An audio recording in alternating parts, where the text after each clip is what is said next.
Dear students, കഴിഞ്ഞ ക്ലാസ്സിൽ നമ്മൾ റദർഫോർഡ് ആറ്റം മോഡൽ കണ്ടു. അതുപോലെ അതിൻ്റെ ഡ്രോബാക്സ് ഒക്കെ മനസ്സിലാക്കി. അപ്പോൾ ഈ ഡ്രോബാക്സ്, റദർഫോർഡ് മോഡലിൻ്റെ ഡ്രോബാക്സ് ഓവർകം ചെയ്യുന്ന രീതിയിൽ പിന്നീട് നീൽസ് ബോർ എന്ന സയൻറ്റിസ്റ്റാണ് ആറ്റത്തെക്കുറിച്ച് കുറച്ചുകൂടി മോഡേണായ ഒരു മോഡൽ സജസ്റ്റ് ചെയ്തത്. And is known as bore atom model. ഈ ബോർ ആറ്റം മോഡൽ നിങ്ങൾ കെമിസ്ട്രിയിലൊക്കെ പഠിച്ചിട്ടുണ്ടാകും. അപ്പോൾ ബോർ അദ്ദേഹത്തിൻ്റെ ആറ്റം മോഡൽ സജസ്റ്റ് ചെയ്തപ്പോൾ റദർഫോർഡ് മോഡലിൻ്റെ ഡ്രോബാക്സ് ഓവർകം ചെയ്യുന്നതിനാണ് ശ്രമിച്ചത്. റദർഫോർഡ് മോഡൽ നിങ്ങൾക്കറിയാം. റദർഫോർഡ് മോഡൽ അനുസരിച്ച് all the positive charge and mass of the nucleus atom is concentrated inside the nucleus and electrons are revolving around the nucleus in circular orbits. ഇതാണ് Rutherford model. ഈ model അതേപടി accept ചെയ്യുക തന്നെയാണ് ബോറും ചെയ്തത്. ഇപ്പോൾ bore അദ്ദേഹത്തിൻ്റെ atom model suggest ചെയ്തപ്പോൾ ചില പോസ്റ്റുലേറ്റ്സ് ഇൻട്രൊഡ്യൂസ് ചെയ്യുന്നുണ്ട്. നമുക്ക് ആദ്യം ഈ പോസ്റ്റുലേറ്റ്സ് ഒക്കെ ഒന്ന് നോക്കാം. ബോറിൻ്റെ ഫസ്റ്റ് പോസ്റ്റുലേറ്റ് എന്ന് പറയുന്നത് റദർഫോർഡ് മോഡൽ തന്നെയാണ്. According to first postulate, all the positive particles എന്ന് പറഞ്ഞാൽ protons are concentrated inside the nucleus and electrons are revolving around the nucleus in circular orbits. അപ്പം അങ്ങനെ ഇലക്ട്രോണുകൾക്ക് ഈ സർക്കുലർ ഓർബിറ്റുകളിൽ റിവോൾവ് ചെയ്യണമെങ്കിൽ അവയ്ക്ക് സെൻട്രിപിറ്റൽ ഫോഴ്സ് വേണം. ആ സെൻട്രിപിറ്റൽ ഫോഴ്സ് ഇവിടെ പ്രൊവൈഡ് ചെയ്യുന്നത് ഈ ന്യൂക്ലിയസ് ഇലക്ട്രോൺസും തമ്മിലുള്ള, ന്യൂക്ലിയസിന് പോസിറ്റീവ് ചാർജും ഇലക്ട്രോൺസിന് നെഗറ്റീവ് ചാർജുമാണ്. അവ തമ്മിൽ ഒരു ഇലക്ട്രോസ്റ്റാറ്റിക് ഫോഴ്സ് ഓഫ് അട്രാക്ഷൻ ഉണ്ട്. കുളുംബ്സ് ലോ ഉപയോഗിച്ച് നിങ്ങൾക്കറിയാം. ആ ഇലക്ട്രോസ്റ്റാറ്റിക് ഫോഴ്സാണ് ഇലക്ട്രോണുകൾക്ക് റിവോൾവ് ചെയ്യാൻ ആവശ്യമായ സെൻട്രിപിറ്റൽ ഫോഴ്സ് പ്രൊവൈഡ് ചെയ്യുന്നത് എന്നാണ് ബോർ സജസ്റ്റ് ചെയ്തത്. So this is Bohr's first postulate. അത് നിങ്ങൾ കൃത്യമായിട്ട് പഠിക്കണം. Which are the postulates of Bohr atom model എന്നൊക്കെ ചോദിച്ചാൽ അറിഞ്ഞിരിക്കണം. 3 പോസ്റ്റുലേറ്റാണ് ഉള്ളത്. അതിൽ ആദ്യത്തേതാണിത്. All the positive particles are concentrated inside the nucleus and electrons are revolving around the nucleus in circular orbits. The electrostatic force between the nucleus and the electrons gives centripetal force for electrons to revolve around the nucleus. ഇതാണ് first postulate. ഇനി second പോസ്റ്റുലേറ്റിലാണ് Rutherford മോഡലിൻ്റെ drawback overcome ചെയ്യാനുള്ള condition bore introduce ചെയ്യുന്നത്. നമുക്കറിയാം, Rutherford model അനുസരിച്ച് ഇലക്ട്രോണുകൾക്ക് ഏത് radius ഉള്ള ഓർബിറ്റിലും ന്യൂക്ലിയസിന് ചുറ്റും revolve ചെയ്യാനായിട്ട് സാധിക്കും എന്നായിരുന്നു റദർഫോർഡ് മോഡലിൻ്റെ suggestion.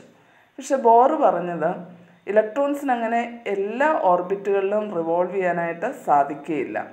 Electron can revolve only in specified orbits and these orbits are called stationary orbits. അപ്പോൾ ഓരോ സ്റ്റേഷനറി ഓർബിറ്റിലും ഇലക്ട്രോൺ റിവോൾവ് ചെയ്യണമെങ്കിൽ അത് ഒരു കണ്ടീഷൻ സാറ്റിസ്ഫൈ ചെയ്യണം. ആ കണ്ടീഷൻ എന്താ? ഇലക്ട്രോണിൻ്റെ ആംഗുലർ മൊമെൻറ്റം h/2πയുടെ ഇൻ്റഗ്രൽ മൾട്ടിപ്പിൾ ആകുന്ന ആ ഒരു കണ്ടീഷൻ സാറ്റിസ്ഫൈ ചെയ്യുന്ന പർട്ടിക്കുലർ റേഡിയസ് ഉള്ള ഓർബിറ്റുകളിൽ മാത്രമേ ഇലക്ട്രോണിന് റിവോൾവ് ചെയ്യാനായിട്ട് സാധിക്കുകയുള്ളൂ. So the second postulate states electron can revolve only in stationary orbits in which the angular momentum of electron is an integral multiple of h/2π. L = nh/2π. ഈ condition satisfy ചെയ്യണം electron ഒരു particular ഓർബിറ്റിൽ revolve ചെയ്യണമെങ്കിൽ. അപ്പോൾ ഈ revolve ചെയ്യുന്ന ഇലക്ട്രോണിൻ്റെ mass എമ്മും അതിൻ്റെ velocity വിയും റേഡിയസ് ഓഫ് ഓർബിറ്റ് ആറും ഒക്കെ ആണെങ്കിൽ ആംഗുലർ മൊമെൻറ്റം നിങ്ങൾക്കറിയാം. ആംഗുലർ മൊമെൻറ്റിനുള്ള equation L = r cross p എന്നാണ്. p ലീനിയർ മൊമെൻറ്റമാണ്. p = m × v. r cross p എന്ന് പറയുമ്പോൾ rp sin θ ആണ്. ഇവിടെ ഓർബിറ്റും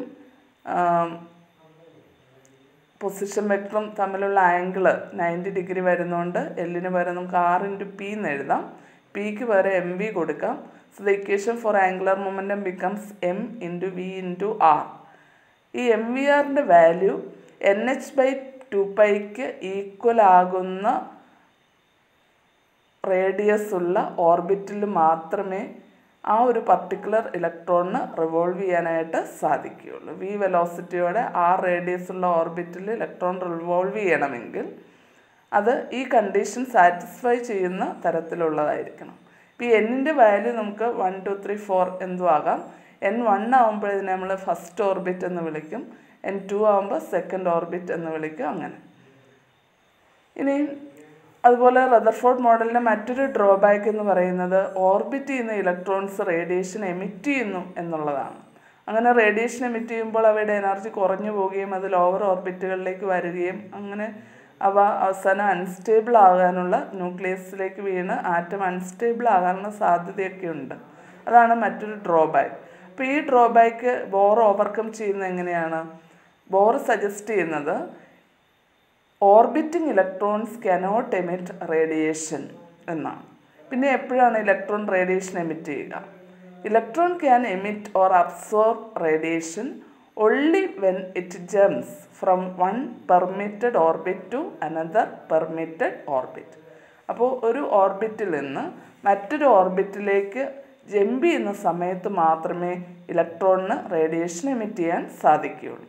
അപ്പോൾ ഹയർ എനർജിയുള്ള ഒരു ഓർബിറ്റിൽ നിന്ന് ലോവർ എനർജിയുള്ള ഓർബിറ്റിലേക്ക് ജമ്പ് ചെയ്യുമ്പോൾ റേഡിയേഷൻ എമിറ്റ് ചെയ്യുകയും നേരെ തിരിച്ച് ലോവർ ഓർബിറ്റിൽ നിന്ന് ഹയർ ഓർബിറ്റിലേക്ക് പോകുമ്പോൾ ഇലക്ട്രോണിന് റേഡിയേഷൻ അബ്സോർബ് ചെയ്യാനും സാധിക്കും.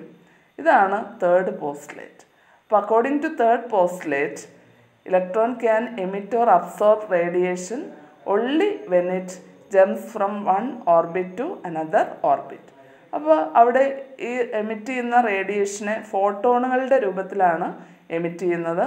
ആ ഫോട്ടോണിൻ്റെ ഫ്രീക്വൻസി ന്യൂ ആണെങ്കിൽ ഫോട്ടോണിൻ്റെ എനർജി എന്ന് പറയുന്നത് h ആണെന്ന് നമുക്കറിയാം ക്വാണ്ടം തിയറി അനുസരിച്ച്. അപ്പോൾ എമിറ്റ് ചെയ്യുന്ന ഫോട്ടോണിൻ്റെ എനർജി എന്ന് പറയുന്നത് ഇലക്ട്രോൺ ജമ്പ് ചെയ്യുന്ന ഓർബിറ്റുകൾ തമ്മിൽ ഏത് ഓർബിറ്റിൽ നിന്ന് ഏതിലേക്കാണോ ജമ്പ് ചെയ്യുന്നത് അവ തമ്മിലുള്ള എനർജി ഡിഫറൻസിന് ഈക്വൽ ആകണം. അപ്പോൾ ഈ ഒരു E2 - E1 സെക്കൻഡ് ഓർബിറ്റിൽ നിന്ന് ഫസ്റ്റ് ഓർബിറ്റിലേക്കാണ് ഇലക്ട്രോൺ ജമ്പ് ചെയ്യുന്നതെങ്കിൽ അവ തമ്മിലുള്ള എനർജി ഡിഫറൻസ് E2 - E1 ആണ്. അത് hν ഈക്വൽ ആകുന്ന ആ ഒരു കണ്ടീഷൻ സാറ്റിസ്ഫൈ ചെയ്യുന്ന തരത്തിലുള്ള റേഡിയേഷൻ എമിറ്റ് ചെയ്തുകൊണ്ടാണ് ഇലക്ട്രോൺ ഹയർ ഓർബിറ്റിൽ നിന്ന് ലോവർ ഓർബിറ്റിലേക്ക് ജമ്പ് ചെയ്യുക. അങ്ങനെ എമിറ്റ് ചെയ്യപ്പെടുന്ന റേഡിയേഷൻ്റെ ഫ്രീക്വൻസിയും നമുക്ക് ഈ കണ്ടീഷൻ വെച്ച് കാൽക്കുലേറ്റ് ചെയ്യാൻ പറ്റും. ഫ്രീക്വൻസി കാണാനുള്ള ഇക്വേഷൻ എന്തെന്ന് എഴുതാം? New equal to E2 - E1/h എന്ന് എഴുതാനായിട്ട് സാധിക്കും. അപ്പോൾ ഈ 3 പോസ്റ്റുലേറ്റ്സ് ആണ് ബോർ ആറ്റം മോഡലിൻ്റെ പോസ്റ്റുലേറ്റ്സ്. ഈ പോസ്റ്റുലേറ്റ്സ് ഉപയോഗിച്ച് റദർഫോർഡ് മോഡലിൻ്റെ ഡ്രോബാക്സ് നമുക്ക് ഓവർകം ചെയ്യാനായിട്ട് സാധിക്കുകയും ചെയ്യുന്നു. ഇപ്പോൾ ഈ ഒരു ബോറിൻ്റെ ഫ്രീക്വൻസി കണ്ടീഷൻ നമ്മൾ പറഞ്ഞു ഇലക്ട്രോണിന് ഒരു ഓർബിറ്റിൽ നിന്ന് മറ്റൊരു ഓർബിറ്റിലേക്ക് ജമ്പ് ചെയ്യുമ്പോഴാണ് റേഡിയേഷൻ എമിറ്റ് ചെയ്യാനായിട്ട് സാധിക്കുകയെന്ന്. ഇപ്പോൾ ഇവിടെ നമുക്കൊരു ഫിഗറിൽ തേർഡ് ഓർബിറ്റിൽ നിന്ന് സെക്കൻഡ് ഓർബിറ്റിലേക്ക് ഒരു ഇലക്ട്രോൺ ജമ്പ് ചെയ്യുന്നതായിട്ട് കാണിച്ചിട്ടുണ്ട്. അങ്ങനെ ജമ്പ് ചെയ്യുമ്പോൾ E3 - E2 അതിന് തുല്യമായ എനർജിയാണ് റേഡിയേഷൻ്റെ എനർജിയായിട്ട് മാറുന്നത്. അപ്പോൾ ഈ ജമ്പ് ചെയ്യുമ്പോൾ എമിറ്റ് ചെയ്യുന്ന റേഡിയേഷൻ്റെ ഫ്രീക്വൻസി ന്യൂ അല്ലെങ്കിൽ എഫ് എന്നൊക്കെ എഴുതിയാൽ ആ ഫോട്ടോണിൻ്റെ എനർജി h × f അല്ലേ, അതെന്തിന് ഈക്വൽ ആകണം? E3 - E2 ഈക്വൽ ആകണം. അങ്ങനെയാണ് ഇലക്ട്രോണിന് റേഡിയേഷൻ എമിറ്റ് ചെയ്യാൻ സാധിക്കുകയുള്ളൂ.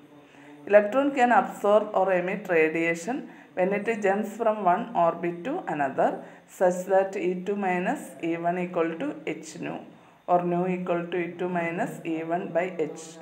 This condition or third postulate is also known as Bohr's frequency condition. ഇപ്പോൾ റദർഫോർഡ് മോഡലിലെ ഡ്രോബാക്സ് ഓവർകം ചെയ്യുന്ന 2 പോസ്റ്റുലേറ്റ്സുകൾ ഒന്ന് സെക്കൻഡ് പോസ്റ്റുലേറ്റും മറ്റൊന്ന് തേർഡ് പോസ്റ്റുലേറ്റുമാണ്. ഇപ്പോൾ ഇവിടെ നമുക്കൊരു പ്രോബ്ലം തന്നിട്ടുണ്ട്. A difference of 2.3 electron volt separate 2 energy levels in an atom. ഒരു ആറ്റത്തിൽ 2 എനർജി ലെവലുകൾ തമ്മിലുള്ള എനർജി ഡിഫറൻസ് 2.3 ഇലക്ട്രോൺ വോൾട്ടാണ് എങ്കിൽ what is the frequency of radiation emitted when the atom make transition from upper level to the lower level? ഇപ്പോൾ higher ലെവലിൽ നിന്ന് lower ലെവലിലേക്ക് electron jump ചെയ്യുമ്പോൾ അത് എമിറ്റ് ചെയ്യുന്ന റേഡിയേഷൻ്റെ ഫ്രീക്വൻസി എന്തായിരിക്കും? ഇത് കാൽക്കുലേറ്റ് ചെയ്യാനാണ് നമ്മളോട് പറഞ്ഞിരിക്കുക. ഇവിടെ നമുക്ക് തേർഡ് പോസ്റ്റുലേറ്റ് യൂസ് ചെയ്യാം. നമുക്ക് തന്നിരിക്കുന്നത് ഈ ഓർബിറ്റുകൾ തമ്മിലുള്ള എനർജി ഡിഫറൻസ് ആണ്. അത് 2.3 ഇലക്ട്രോൺ വോൾട്ട് എന്നാണ് തന്നിരിക്കുന്നത്. അത് നമുക്ക് ജൂളിലേക്ക് ആദ്യം കൺവേർട്ട് ചെയ്യണം. So it is 2.3 into 1.6 into 10⁻⁻19 joule. ഇനി നമ്മൾ തേർഡ് പോസ്റ്റുലേറ്റിൽ ഇത് അപ്ലൈ ചെയ്യുക. ഈ എനർജി ഡിഫറൻസിലുള്ള എനർജിക്ക് തുല്യമായ എനർജിയുള്ള റേഡിയേഷനെയാണ് ഇലക്ട്രോൺ എമിറ്റ് ചെയ്യുക. അപ്പോൾ ആ ഫോട്ടോണിൻ്റെ എനർജിക്കുള്ള ഇക്വേഷൻ നമുക്കറിയാം hν. അപ്പോൾ ഈ hνൻ്റെ വാല്യൂ ഈ എനർജി ഡിഫറൻസിന് ഈക്വൽ ആകണം എന്നുള്ളതാണ് ഇവിടെ റേഡിയേഷൻ എമിറ്റ് ചെയ്യുന്നതിനുള്ള ബോറിൻ്റെ തേർഡ് പോസ്റ്റുലേറ്റ്.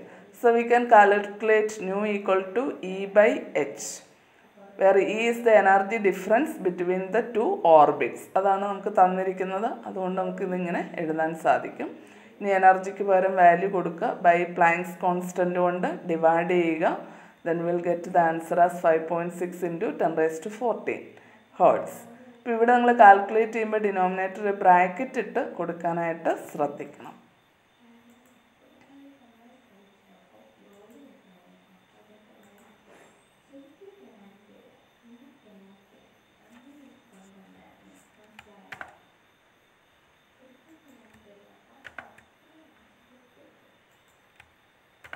എങ്കിലേ കാൽക്കുലേഷൻ കറക്റ്റ് ആവുകയുള്ളൂ. അപ്പോൾ ഇതുപോലുള്ള പ്രോബ്ലംസൊക്കെ വരാം, അത് ചെയ്ത് പഠിക്കുക. അടുത്തതായിട്ട് നമ്മൾ ചെയ്യാൻ പോകുന്നത് ബോറിൻ്റെ പോസ്റ്റുലേറ്റ് അനുസരിച്ച് ഇലക്ട്രോൺസ് ന്യൂക്ലിയസിന് ചുറ്റുമുള്ള ഓർബിറ്റുകളിൽ റിവോൾവ് ചെയ്യുന്നു എന്ന് നമ്മൾ പറഞ്ഞു. അപ്പോൾ ഇലക്ട്രോൺ റിവോൾവ് ചെയ്യുമ്പോൾ, ഓർബിറ്റുകളിൽ റിവോൾവ് ചെയ്യുമ്പോൾ ഓരോ ഓർബിറ്റിലും റിവോൾവ് ചെയ്യുന്ന ഇലക്ട്രോണിന് ഒരു പർട്ടിക്കുലർ വെലോസിറ്റി ഉണ്ട്. അതുപോലെ ഓർബിറ്റുകൾക്ക് ഒരു പർട്ടിക്കുലർ റേഡിയസ് ഉണ്ട്. അതുപോലെ ഓരോ ഓർബിറ്റിലും റിവോൾവ് ചെയ്യുന്ന ഇലക്ട്രോണിന് ഓരോ സ്പെസിഫിക് ആയിട്ടുള്ള എനർജിയുണ്ട്. അപ്പോൾ ഈ വെലോസിറ്റിക്കും അതുപോലെ ഓർബിറ്റുകളുടെ റേഡിയസിനും ഓരോ ഓർബിറ്റിലും റിവോൾവ് ചെയ്യുന്ന ഇലക്ട്രോണിൻ്റെ എനർജിക്കുമുള്ള ഇക്വേഷൻസ് നമുക്ക് ബോറിൻ്റെ ഈ പോസ്റ്റുലേറ്റ്സ് ഉപയോഗിച്ച് ഡെറൈവ് ചെയ്യാനായിട്ട് സാധിക്കും. അപ്പോൾ ആ 3 ഡെറിവേഷൻസ് ആണ് അടുത്തതായിട്ട് നമുക്ക് പഠിക്കാനുള്ളത്. അതിൽ ആദ്യത്തേത് ഒരു നിശ്ചിത ഓർബിറ്റിൽ റിവോൾവ് ചെയ്യുന്ന ഇലക്ട്രോണിൻ്റെ വെലോസിറ്റി കാൽക്കുലേറ്റ് ചെയ്യാനുള്ള ഇക്വേഷൻ്റെ ഡെറിവേഷനാണ്. അതിന് വേണ്ടിയിട്ട് നമുക്ക് ബോറിൻ്റെ ഫസ്റ്റ് പോസ്റ്റുലേറ്റ് ആദ്യം നമുക്ക് ഹൈഡ്രജൻ ആറ്റത്തിൻ്റെ കേസിലാണ് നമ്മൾ ഈ ഇക്വേഷൻസ് ഡെറൈവ് ചെയ്യുക. ഹൈഡ്രജൻ ആറ്റം എന്ന് പറയുമ്പോൾ നിങ്ങൾക്കറിയാം അതിനകത്ത് ഒരു പ്രോട്ടോണേ ഉള്ളൂ. അപ്പോൾ ഈ ന്യൂക്ലിയസിനകത്ത് ഒരു പ്രോട്ടോൺ മാത്രമേ ഉള്ളൂ, ന്യൂട്രോൺ പോലും ഇല്ല. ഇനി ഒരു ഇലക്ട്രോൺ ഉണ്ട്. ഈ ഇലക്ട്രോൺ ഏതെങ്കിലും ഒരു ഓർബിറ്റിൽ റിവോൾവ് ചെയ്യുന്നതായിട്ട് നമുക്ക് എടുക്കാം. അപ്പോൾ അങ്ങനെ ഇലക്ട്രോൺ റിവോൾവ് ചെയ്യുമ്പോൾ ആ ഇലക്ട്രോണിൻ്റെ മാസ് m എന്നും ഓർബിറ്റിൽ അത് റിവോൾവ് ചെയ്യുമ്പോൾ അതിൻ്റെ വെലോസിറ്റി v എന്നും ഓർബിറ്റിൻ്റെ റേഡിയസ് r എന്നും ഒക്കെ നമുക്ക് കൺസിഡർ ചെയ്യാം. അപ്പോൾ അങ്ങനെ m മാസുള്ള ഇലക്ട്രോൺ v വെലോസിറ്റിയോടെ r റേഡിയസ് ഉള്ള ഈ ഓർബിറ്റിൽ ന്യൂക്ലിയസിന് ചുറ്റും റിവോൾവ് ചെയ്യുന്നു. ഇലക്ട്രോണിൻ്റെ ചാർജ് നിങ്ങൾക്കറിയാം -e. ഹൈഡ്രജൻ ആറ്റത്തിൻ്റെ ന്യൂക്ലിയസിൽ നമ്മൾ പറഞ്ഞു ഒരു പ്രോട്ടോൺ മാത്രമേ ഉള്ളൂ. ആ പ്രോട്ടോണിൻ്റെ ചാർജ് എന്ന് പറയുന്നത് ഇലക്ട്രോണിൻ്റെ ചാർജിന് ഈക്വലാണ്. അതും സ്മോൾ e തന്നെയാണ്, പോസിറ്റീവ് ചാർജ് ആണ് എന്നുള്ള വ്യത്യാസം മാത്രമേ ഉള്ളൂ. അപ്പോൾ പോസിറ്റീവ് ചാർജുള്ള +e ചാർജുള്ള പ്രോട്ടോൺ മാത്രമുള്ള ന്യൂക്ലിയസിന് ചുറ്റുമാണ് ചാർജുള്ള ഇലക്ട്രോൺ റിവോൾവ് ചെയ്യുന്നത്.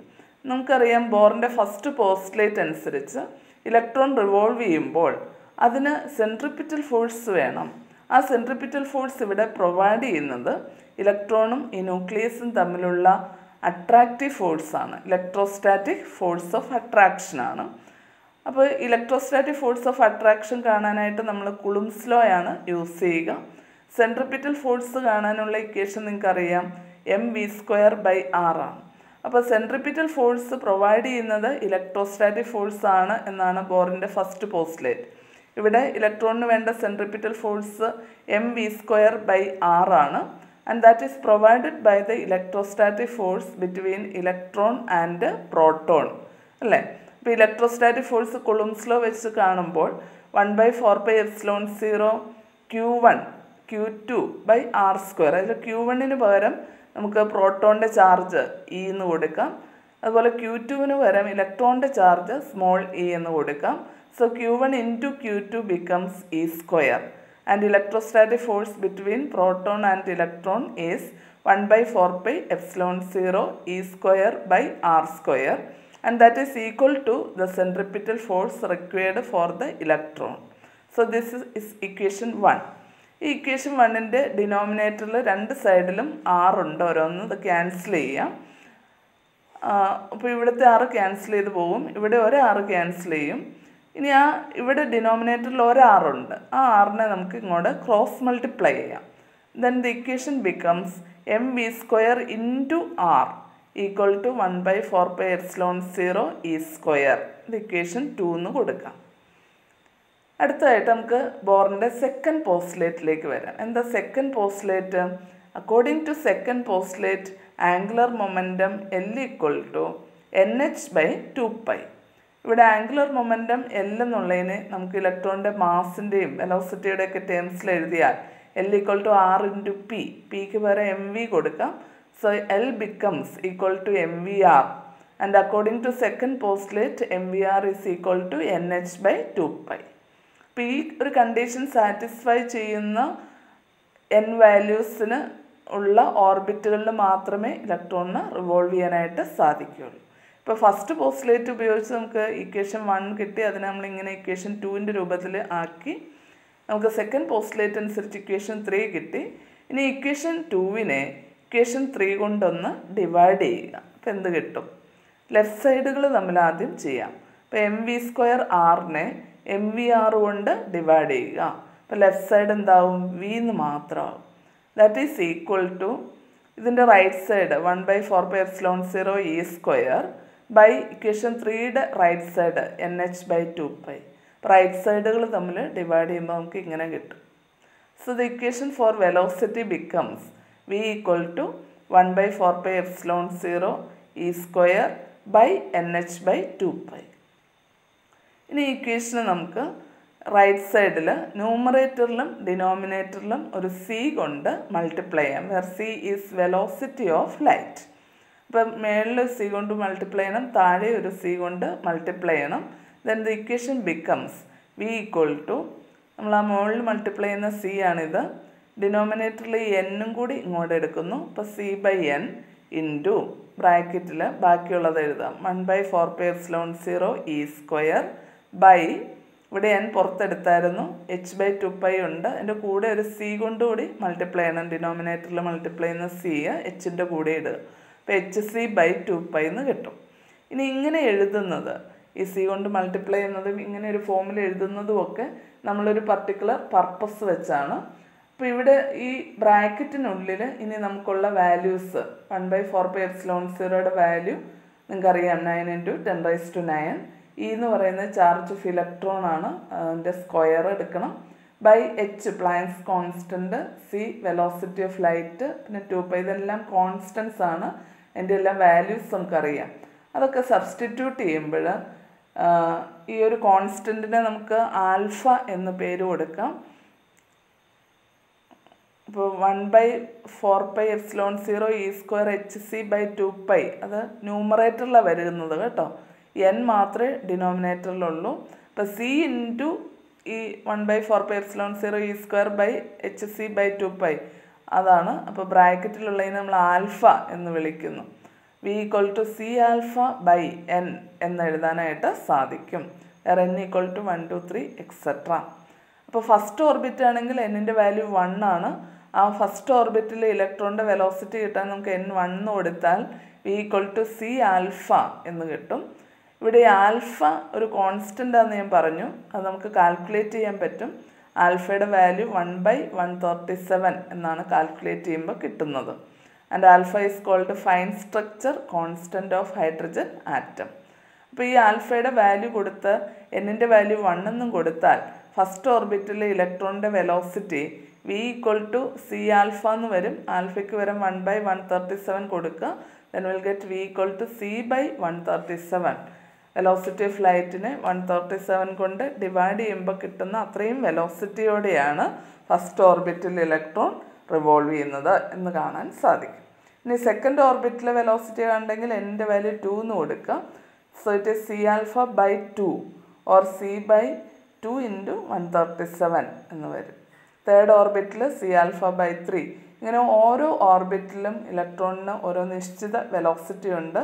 ആ വെലോസിറ്റിയോടെ മാത്രമേ ആ ഫസ്റ്റ് ഓർബിറ്റിൽ റിവോൾവ് ചെയ്യാനായിട്ട് ഇലക്ട്രോണിന് സാധിക്കുകയും ചെയ്യുള്ളൂ. അപ്പോൾ ഈ ഒരു ഇക്വേഷൻ്റെ ഡെറിവേഷൻ നിങ്ങൾ ഇത്തിരി ലെങ്തി ആണെങ്കിലും ശ്രദ്ധിച്ച് പഠിച്ചാൽ നല്ല എളുപ്പമാണ്. ആദ്യം നമ്മൾ ഫസ്റ്റ് പോസ്റ്റുലേറ്റ് കൊടുക്കുന്നു, അതിനെ ഒന്ന് മോഡിഫൈ ചെയ്ത് എഴുതുന്നു. പിന്നെ സെക്കൻഡ് പോസ്റ്റുലേറ്റ് കൊടുക്കുന്നു. പിന്നെ ഇക്വേഷൻ 2നെ ഇക്വേഷൻ 3 കൊണ്ട് ഡിവൈഡ് ചെയ്യുന്നു രണ്ട് സൈഡും. ഇപ്പോൾ വെലോസിറ്റിക്കുള്ള ഇക്വേഷനായി. ഇനി അതിനകത്ത് സി കൊണ്ട് താഴെ മേളിലും ഒന്ന് മൾട്ടിപ്ലൈ ചെയ്യുന്നതും കൂടിയേ ഉള്ളൂ. പിന്നെ ഈ ബ്രാക്കറ്റിലുള്ളതിനെ ആൽഫ എന്ന് വിളിക്കുന്നു. So the equation becomes V = C∝/n. ഈ ഡെറിവേഷൻ എഴുതി പഠിക്കണം, ചിലപ്പോൾ എക്സാമിന് ചോദിക്കാവുന്നതാണ്. അടുത്തത് നമുക്ക് എനർജിക്കുള്ള ഇക്വേഷൻ്റെ ഡെറിവേഷനോടെ നോക്കാം. എനർജിക്കുള്ള ഇക്വേഷൻ്റെ ഡെറിവേഷൻ അതിന് മുമ്പ് റേഡിയസിനുള്ള ഇക്വേഷൻ്റെ ഓരോ ഓർബിറ്റിൻ്റെയും ഓരോ പർട്ടിക്കുലർ റേഡിയസ് ഉണ്ട്. ആ റേഡിയസ് കാണുന്നതിനുള്ള ഇക്വേഷനാണ് അടുത്തതായിട്ട് നമുക്ക് ചെയ്യാനുള്ളത്. ഇവിടെ നമ്മൾ ഹൈഡ്രജൻ ആറ്റം തന്നെ എടുക്കുന്നു. പ്രോട്ടോൺ ആണ് ന്യൂക്ലിയസിലുള്ളത്. ഈ പ്രോട്ടോണിന് ചുറ്റും ഒരു ഇലക്ട്രോൺ റിവോൾവ് ചെയ്യുന്നുണ്ട്. സെക്കൻഡ് പോസ്റ്റുലേറ്റ് അനുസരിച്ച് നമ്മൾ പറഞ്ഞു electron can revolve only in specified orbits.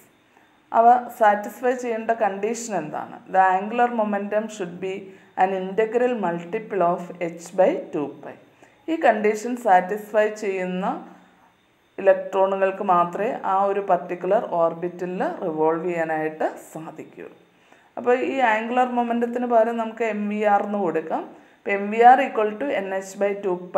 ഇതാണ് ഓരോ ഓർബിറ്റും സാറ്റിസ്ഫൈ ചെയ്യേണ്ട കണ്ടീഷൻ ഇലക്ട്രോൺ അതിൽ റിവോൾവ് ചെയ്യുന്നതിന് വേണ്ടിയിട്ട്. അപ്പോൾ അങ്ങനെയുള്ള ആ ഓർബിറ്റുകളെയാണ് നമ്മൾ സ്പെസിഫൈഡ് ഓർബിറ്റുകൾ അല്ലെങ്കിൽ സ്റ്റേഷനറി ഓർബിറ്റുകൾ എന്നൊക്കെ പറയുന്നത്. ഈ സ്റ്റേഷനറി ഓർബിറ്റുകളുടെ റേഡിയസ് കാണാനുള്ള ജനറൽ ഇക്വേഷനാണ് നമുക്കിനി ഡിറൈവ് ചെയ്യേണ്ടത്.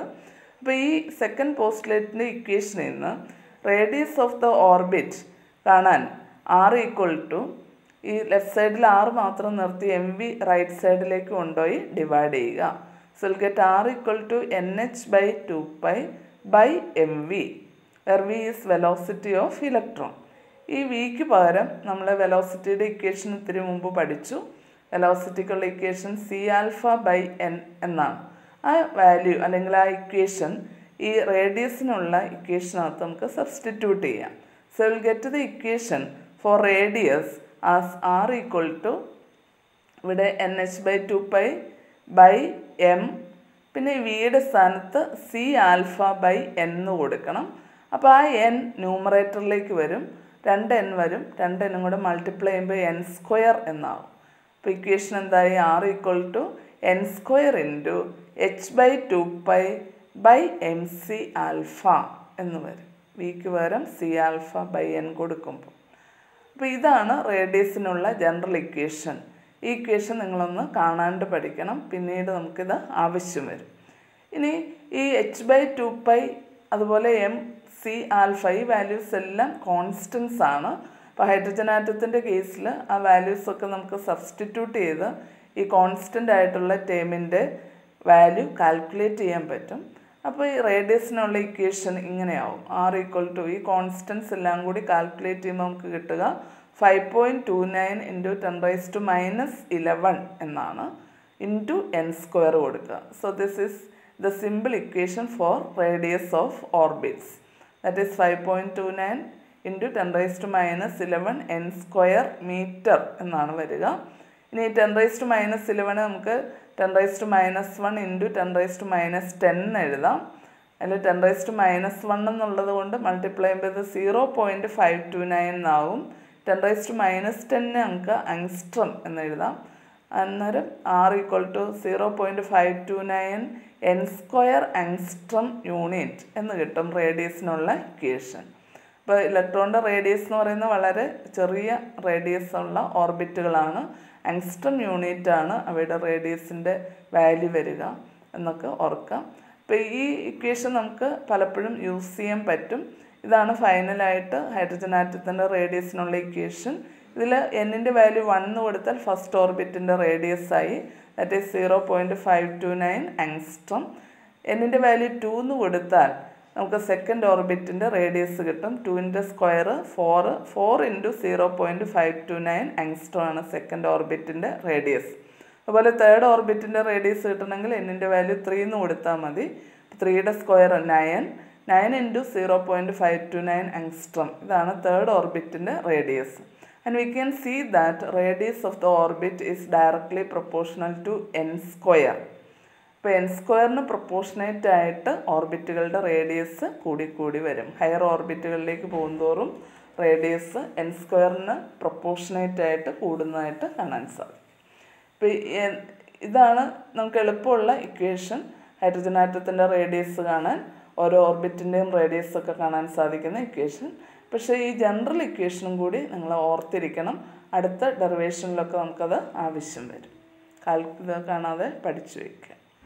അടുത്തതായിട്ട് നമുക്ക് ഓരോ ഓർബിറ്റിലും റിവോൾവ് ചെയ്യുന്ന ഇവിടെ ഒരു പ്രോബ്ലമാണ്, അത് ഞാൻ പറഞ്ഞു കഴിഞ്ഞതാണ്. Radius of orbit of the inner orbit അല്ലെങ്കിൽ innermost orbit of electron in hydrogen atom is 5.3 × 10⁻⁻11 metre. നമ്മൾ ഇവിടെ ചെയ്തപ്പോൾ കിട്ടിയതാണ് അല്ലേ. അങ്ങനെയാണെങ്കിൽ what is the radius of n = 2 and n = 3 orbits എന്നാണ്. അത് നമുക്ക് എങ്ങനെ കാൽക്കുലേറ്റ് ചെയ്യാം? റേഡിയസിൻ്റെ ഇക്വേഷൻ എഴുതുക. 5.29 × 10⁻11 n². n 1 ആവുമ്പോൾ ഫസ്റ്റ് ഓർബിറ്റിൻ്റെത് കിട്ടും, അതാണ് 5.29. അതിന് അപ്രോക്സിമേറ്റ് ചെയ്താണ് ഇവിടെ 5.3 × 10⁻11 മീറ്റർ എന്ന് എഴുതിയിരിക്കുന്നത്. ഇനി നമ്മുടെ ക്വസ്റ്റ്യൻ സെക്കൻഡ് ഓർബിറ്റിലെയും തേർഡ് ഓർബിറ്റിലെയും റേഡിയസ് ആണ് കാണേണ്ടത്. അപ്പോൾ സെക്കൻഡ് ഓർബിറ്റിൻ്റെ റേഡിയസ് കാണാൻ എന്നിൻ്റെ വാല്യൂ 2 എന്ന് കൊടുക്കുക. R2 = 5.29 × 10⁻11 × 2² 2² എന്ന് പറഞ്ഞാൽ 4. അപ്പോൾ 4 × 5.29 × 10⁻11 ചെയ്യുക. That is 21.2 × 10⁻11 metre. അതിന് നമുക്ക് ഒരു സ്ഥാനം മാറ്റിയിടാം. അപ്പോൾ 2.12 × 10⁻10 എന്ന് വരും. 10⁻10 മീറ്ററിന് പകരം ആങ്സ്ട്രം എഴുതാം. So it is 2.12 angstrom unit. Third ഓർബിറ്റിൻ്റെ റേഡിയസ് കാണാൻ എന്നിൻ്റെ വാല്യൂ 3 കൊടുക്കുക. 3യുടെ square 9 9 × 5.29 47.7 × 10⁻11 metre. And that is equal to 4.77 × 10⁻10 meter or 4.77 angstrom unit. അപ്പോൾ ഈ രീതിയിൽ നമുക്ക് ഏത് ഓർബിറ്റിൻ്റെയും റേഡിയസ് കാൽക്കുലേറ്റ് ചെയ്യാനായിട്ട് സാധിക്കും. അടുത്തതായിട്ട് നമുക്ക് ഓർബിറ്റുകളിൽ റിവോൾവ് ചെയ്യുന്ന ഇലക്ട്രോണുകളുടെ എനർജിക്കുള്ള ഇക്വേഷൻസിൻ്റെ ഡെറിവേഷനാണ്. ഇവിടെ ഇലക്ട്രോൺ ഒരു ഓർബിറ്റിൽ റിവോൾവ് ചെയ്യുമ്പോൾ നമുക്കറിയാം അതിന് വെലോസിറ്റി ഉണ്ട്, അത് മൂവ് ചെയ്യുന്നുണ്ട്. So it has kinetic energy. അതുപോലെ തന്നെ ഈ ഇലക്ട്രോൺ റിവോൾവ് ചെയ്യുന്നത് ഇലക്ട്രോൺ ചാർജുള്ള പാർട്ടിക്കിളാണ്. ആ ചാർജുള്ള പാർട്ടിക്കിൾ ന്യൂക്ലിയസിനോട് ചേർന്ന് നിൽക്കുന്നു. ന്യൂക്ലിയസും പോസിറ്റീവ് ചാർജുള്ള ഒരു പാർട്ടിക്കിളാണ്. അപ്പോൾ ഈ രണ്ട് ചാർജുള്ള പാർട്ടിക്കിൾസ് Q1 Q2 ചാർജുള്ള പാർട്ടിക്കിൾസ് അകലത്തിൽ ഇങ്ങനെ നിൽക്കണമെങ്കിൽ, എപ്പോഴും ഒന്നിച്ച് നിൽക്കണമെങ്കിൽ, ബൈൻഡ് ചെയ്ത് നിൽക്കണമെങ്കിൽ ആ സിസ്റ്റത്തിനൊരു പൊട്ടൻഷ്യൽ എനർജി കൂടി ഉണ്ട്. അപ്പോൾ ഈ റിവോൾവ് ചെയ്യുന്ന ഇലക്ട്രോണിന് കൈനറ്റിക് എനർജിയും ഉണ്ട്, അതോടൊപ്പം തന്നെ പൊട്ടൻഷ്യൽ എനർജിയും ഉണ്ട്. So the total energy is the sum of kinetic energy and potential energy. ഈ ടോട്ടൽ എനർജിക്കുള്ള ഇക്വേഷനാണ് നമ്മളിനി ഡിറൈവ് ചെയ്യാൻ പോവുക. അപ്പോൾ ആദ്യം കൈനറ്റിക് എനർജിയുടെ ഇക്വേഷൻ ചെയ്യാം. അതിന് വേണ്ടിയിട്ട് നമുക്ക് ബോറിൻ്റെ ഫസ്റ്റ് പോസ്റ്റുലേറ്റ് എടുക്കാം. ഫസ്റ്റ് പോസ്റ്റുലേറ്റ് നമ്മൾ പഠിച്ചു, centripetal force is provided by electrostatic force അല്ലേ. ഇപ്പോൾ ഹൈഡ്രജൻ ആറ്റത്തിൽ ഇലക്ട്രോണിൻ്റെ സെൻട്രിപിറ്റൽ ഫോഴ്സ് റേഡിയസ് ഉള്ള ഓർബിറ്റിൽ v വെലോസിറ്റിയോടെ റിവോൾവ് ചെയ്യുമ്പോൾ സെൻട്രിപിറ്റൽ ഫോഴ്സിനുള്ള ഇക്വേഷൻ mv²/r ആണ്. That is equal to electrostatic force between electron and proton. That is given by Coulomb's law 1/4πε0 E × E²/r². അതിന് ഈക്വലാണ് സെൻട്രിപിറ്റൽ ഫോഴ്സ് എന്നാണ് ഫസ്റ്റ് പോസ്റ്റുലേറ്റ്. അപ്പോൾ അത് വെച്ച് നമുക്ക് ഈ ഇക്വേഷൻ കിട്ടും. ഇതിനകത്ത് 6 ഒരെണ്ണം ക്യാൻസൽ ചെയ്താൽ mv² = 1/4πε0 E²/r എന്ന് കിട്ടും. അതിന് ഇക്വേഷൻ 2 എന്ന് എഴുതാം. ഇനി കൈനറ്റിക് എനർജിക്കുള്ള ഇക്വേഷൻ എന്താ? കൈനറ്റിക് എനർജി ഈസ് ½ mv² അല്ലേ. അപ്പോൾ mv² ഇതാണെങ്കിൽ കൈനറ്റിക് എനർജി കാണാൻ ½ × mv². ആ mv²ന് പകരം ഇത് കൊടുക്കാം. അപ്പോൾ നമുക്ക് ഈ ഇക്വേഷൻ കിട്ടും. ഇതാണ് കൈനറ്റിക് എനർജിക്കുള്ള ഇക്വേഷൻ. അടുത്തതായിട്ട് നമുക്ക് പൊട്ടൻഷ്യൽ എനർജിക്കുള്ള ഇക്വേഷൻ വേണം.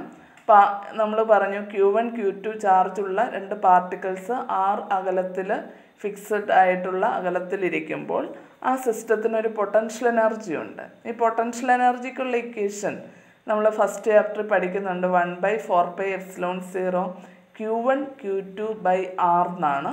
ഇവിടെ Q1 പകരം പ്രോട്ടോണിൻ്റെ ചാർജ് +c, Q2 പകരം ഇലക്ട്രോണിൻ്റെ ചാർജ് -c divided by അവ തമ്മിലുള്ള distance r. So the equation for potential energy becomes 1/4πε0 E²/r with a negative sign.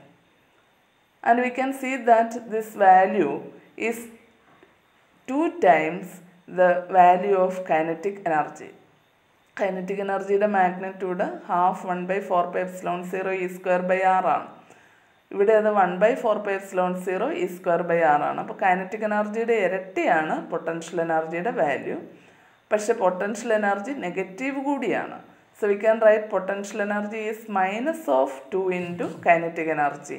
അതാണ് പൊട്ടൻഷ്യൽ എനർജിയും കൈനറ്റിക് എനർജിയും തമ്മിലുള്ള ഒരു റിലേഷൻഷിപ്പ്. അത് ജസ്റ്റ് ഓർത്തിരിക്കണം. ഇനി നമ്മുടെ ഇക്വേഷൻസ് ബാക്കിയോടെ നമുക്ക് ചെയ്യാം. അപ്പോൾ പൊട്ടൻഷ്യൽ എനർജിയുടെ ഇക്വേഷൻ ഇതാണ് കിട്ടിയത്, റേഡിയസിൻ്റെ ഒക്കെ ടേംസിലുള്ള ഇക്വേഷൻ. അതുപോലെ കൈനറ്റിക് എനർജിയുടെ ഇക്വേഷൻ ഇതാണ് കിട്ടിയത്. ഇനി നമുക്ക് ടോട്ടൽ എനർജി കാണാൻ ഈ കൈനറ്റിക് എനർജിയും ഈ പൊട്ടൻഷ്യൽ എനർജിയും കൂടി ആഡ് ചെയ്താൽ മതി. അപ്പോൾ കൈനറ്റിക് എനർജിയുടെ ഇക്വേഷൻ ഇത് പ്ലസ് പൊട്ടൻഷ്യൽ എനർജിയുടേത് ഈ ഇക്വേഷൻ, ഇത് രണ്ടും കൂടി ആഡ് ചെയ്യുമ്പോൾ ഇവിടെ 1/4πε0 E²/r അത് രണ്ടിടത്തും കോമൺ ആയിട്ട് എടുക്കാം. അത് കോമൺ ആയിട്ട് പുറത്തെടുത്തിട്ട് ബ്രാക്കറ്റിൽ ബാക്കി വരുന്നത് ഇവിടെ ഹാഫ് ഉണ്ട്, ഇവിടെ ഒരു -1 ഉണ്ട്. ഈ ഹാഫും -1ഉം കൂടി ആഡ് ചെയ്യുമ്പോൾ നമുക്ക് -½ എന്ന് കിട്ടും. അപ്പോൾ അങ്ങനെ ടോട്ടൽ എനർജിയുടെ വാല്യൂ -½ ഇൻറ്റു 1/4πε0 E²/r എന്ന് എഴുതാൻ പറ്റും.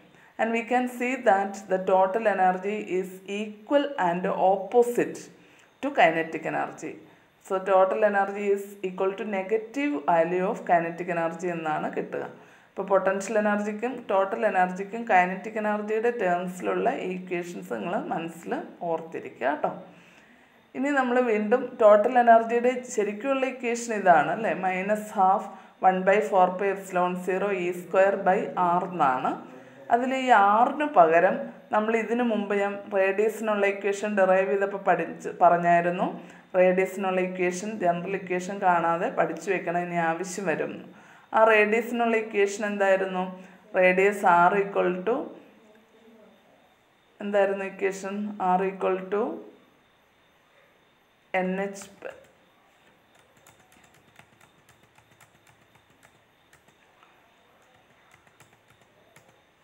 r = n² × nh/2π എന്നുള്ള ഇക്വേഷനാണ്. ഈ ഇക്വേഷനാണ് ഓർത്തിരിക്കണം എന്ന് പറഞ്ഞത്. പിന്നെ നമ്മൾ എനർജിക്കുള്ള ഇക്വേഷനകത്ത് ഇവിടെ ആറിന് പകരം ഈ റേഡിയസിൻ്റെ ഇക്വേഷൻ n²h/2π/mc⁴ എന്നുള്ള ഇക്വേഷൻ ഡിനോമിനേറ്ററിൽ കൊടുക്കണം. അപ്പോൾ -½ ഇൻറ്റു 1/4πε0 E² ഡിനോമിനേറ്ററിൽ ആറിന് പകരം n² × h/2π/mc⁴ എന്ന് വരും. ആ ഡിനോമിനേറ്ററിലെ mc⁴ മുകളിലേക്ക് പോകും റെസിപ്രോക്കൽ എടുത്ത് മൾട്ടിപ്ലൈ ചെയ്യുമ്പോൾ. അപ്പോൾ ഇങ്ങനെയാകും ടോട്ടൽ എനർജിക്കുള്ള ഇക്വേഷൻ. അപ്പോൾ ടോട്ടൽ എനർജിയുടെ ഇക്വേഷൻ നമുക്ക് കിട്ടുന്നത് ഒന്നുകൂടെ നോക്കാം. ടോട്ടൽ എനർജിയുടെ ഇക്വേഷൻ ഇതായിരുന്നു, -½ 1/4πε0 E²/r. ഈ ആറിന് പകരം എന്ത് കൊടുക്കണം? n² × h/2π divided by mc⁴. ആ mc⁴ മേളിലേക്ക് വരും. അപ്പോൾ അത് ന്യൂമറേറ്ററിലാകും. So the equation for total energy is -½ 1/4πε0 E² into mc⁴ by n² h/2π എന്നാകും.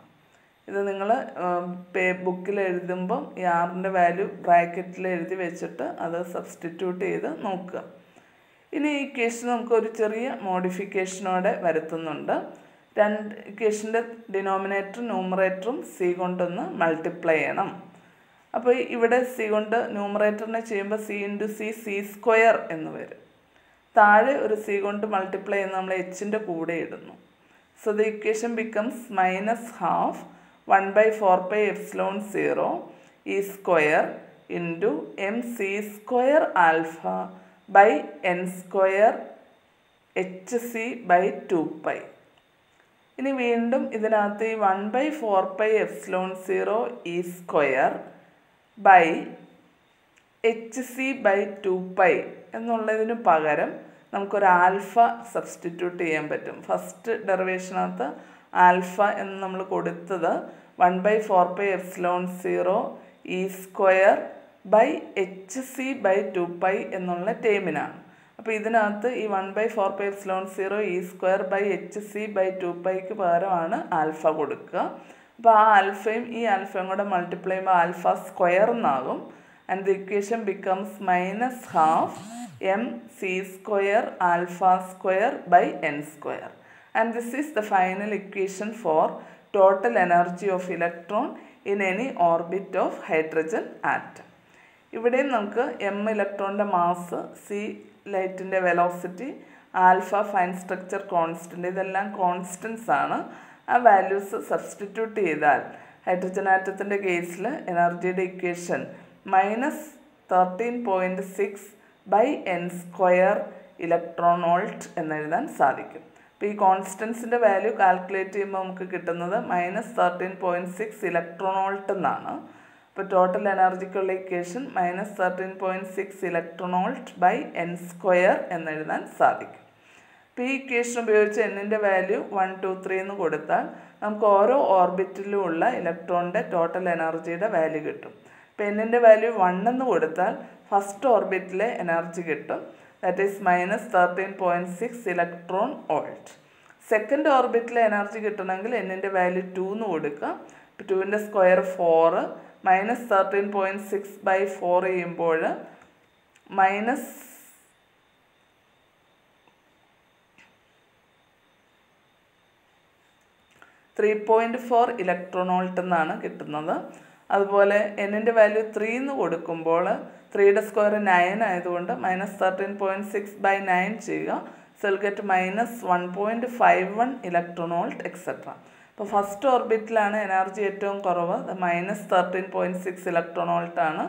സെക്കൻഡ് ഓർബിറ്റിൽ വരുമ്പോൾ -3.4 ഇലക്ട്രോൺ വോൾട്ട് എന്നും, തേർഡ് ഓർബിറ്റിൽ അത് -1.51 ഇലക്ട്രോൺ വോൾട്ട് എന്നൊക്കെയാണ് കാൽക്കുലേറ്റ് ചെയ്ത് നിങ്ങൾ നോക്കുമ്പോൾ മനസ്സിലാവും. അപ്പോൾ ഈ ഓർബിറ്റുകൾ, ഫസ്റ്റ് ഓർബിറ്റിൻ്റെ എനർജി ഞാൻ പറഞ്ഞു -13.6 ഇലക്ട്രോൺ വോൾട്ട് ആണ്.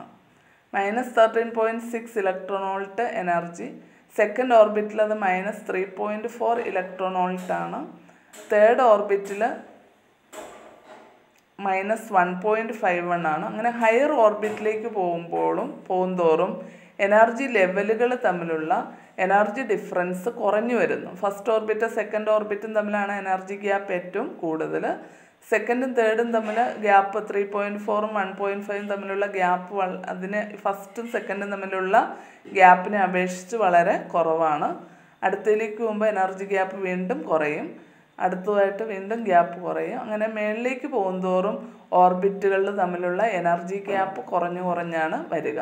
അപ്പോൾ ഈ എനർജി ഗ്യാപ്പ് വെച്ചുകൊണ്ട് ഓർബിറ്റുകളുടെ എനർജി ലെവൽ ഡയഗ്രം വരയ്ക്കാൻ പറഞ്ഞാൽ നമ്മൾ ഇതുപോലൊരു ഓർബിറ്റ് മാത്രം വരച്ചാൽ മതി. ആരോ ഇട്ടുള്ള ഇത് സ്പെക്ട്രൽ ലൈൻസ് ആണ്, അത് നിങ്ങൾ വരയ്ക്കേണ്ട കാര്യമില്ല. അപ്പോൾ first line n orbit n = 1 എന്നുള്ള ഓർബിറ്റ്, അതിൻ്റെ എനർജി -13.6 ഇലക്ട്രോൺ വോൾട്ട് ആണ്. ഈ വാല്യൂസ് അല്ല കേട്ടോ, ഇത് വേറെ വാല്യൂസ് ആണ്. ഇപ്പോൾ ഫസ്റ്റ് ഓർബിറ്റിൻ്റെ എനർജി ഇവിടെ -13.6 -13.6 ഇലക്ട്രോൺ വോൾട്ട് എന്നാണ് വരുന്നത്. സെക്കൻഡ് ഓർബിറ്റിൽ ഞാൻ എഴുതുന്നില്ല, കറക്റ്റ് ആവുന്നില്ല.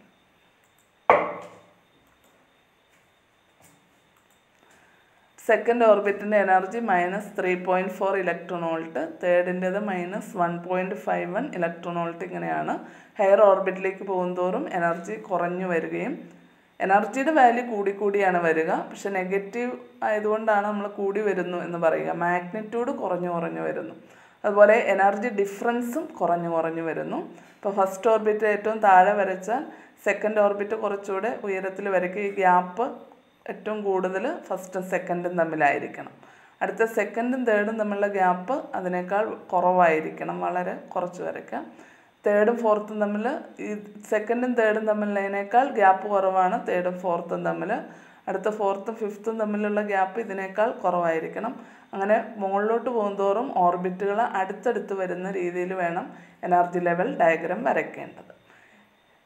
ആറ്റങ്ങളുടെ ഓർബിറ്റുകളുടെ എനർജി ലെവൽ ഡയഗ്രാം വരയ്ക്കാൻ പറഞ്ഞാൽ ഈ ഹൊറിസോണ്ടൽ ലൈൻസ് അല്ലെങ്കിൽ ഓർബിറ്റുകളെ മാത്രം വരച്ചാൽ മതി. റേഡിയേഷൻസ് വരയ്ക്കുമ്പോഴാണ് നമുക്ക് ആരോ ഇട്ട ലൈൻസ് കൂടി വേണ്ടത്. അത് പിന്നീട് വരുന്നുണ്ട്, അത് നമുക്ക് പിന്നീട് മനസ്സിലാക്കാം. അപ്പോൾ ഇത്രയും ടോപ്പിക്സാണ് നമ്മളിന്ന് എടുക്കുന്നുള്ളൂ.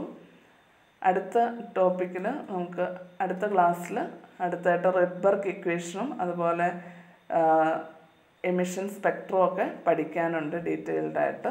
അപ്പോൾ ഇന്ന് നമ്മൾ ഈ 3 ഡെറിവേഷൻസാണ് മെയിനായിട്ടുള്ളത്. ബോറിൻ്റെ പോസ്റ്റുലേറ്റ്സും ഈ പോസ്റ്റുലേറ്റ്സ് ഉപയോഗിച്ച് ഇലക്ട്രോൺ ഓരോ ഓർബിറ്റിലും റിവോൾവ് ചെയ്യുമ്പോഴുള്ള അവയുടെ വെലോസിറ്റിയുടെ ഇക്വേഷൻ്റെ ഡെറിവേഷൻ, അതുപോലെ ഓരോ ഓർബിറ്റിൻ്റെയും റേഡിയസ് കാണുന്നതിനുള്ള ഇക്വേഷൻ്റെ ഡെറിവേഷൻ, അതുപോലെ തന്നെ ഓരോ ഓർബിറ്റിലും റിവോൾവ് ചെയ്യുന്ന ഇലക്ട്രോണിൻ്റെ എനർജിക്കുള്ള ഇക്വേഷൻസ്.